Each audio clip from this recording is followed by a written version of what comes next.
La trajectoire de l'industrie mondiale des semi-conducteurs soulève des questions économiques et géopolitiques des plus intéressantes.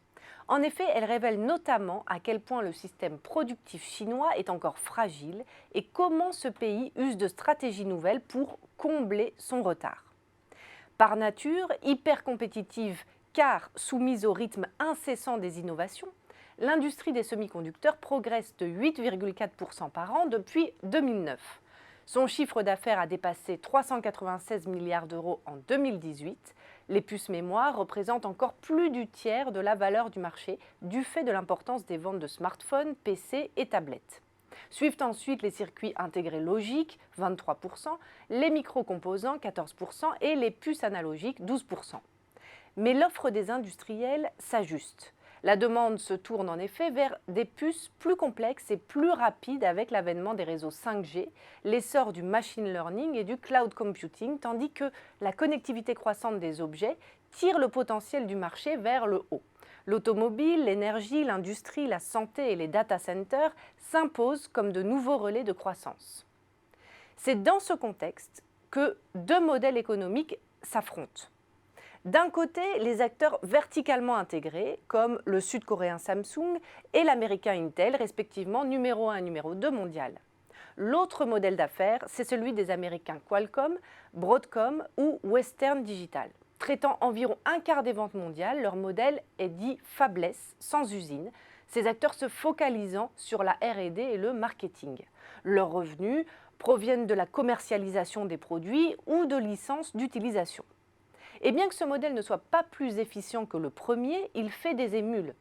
Les groupes intégrés restructurent leur portefeuille d'actifs par des délocalisations d'usines ou l'externalisation de certaines activités. Les économies d'échelle et les effets d'expérience se révèlent aussi déterminants dans ce secteur et poussent à la concentration. D'abord d'un point de vue capitalistique. Les 10 premiers acteurs totalisent 59% du chiffre d'affaires de l'industrie mondiale, une part en progression d'environ 13 points depuis 2006. Ensuite, au niveau géographique, les 3/4 des capacités de production se localisent dans 4 pays d'Asie, Taïwan, Corée du Sud, Japon et Chine. Enfin, 3 nationalités dominent ce top 10. Les firmes américaines sont surreprésentées. 2 groupes sud-coréens se positionnent en haut du classement. Les acteurs européens, eux, sont de plus petite taille du fait d'une focalisation sur des segments de marché spécifiques. Et, fait rare dans un secteur industriel, les groupes chinois manquent à l'appel.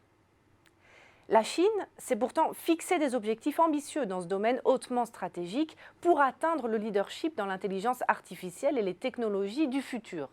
Il en va également de sa dépendance économique vis-à-vis de l'étranger. Pour ce faire, la Chine investit dans de nouvelles usines.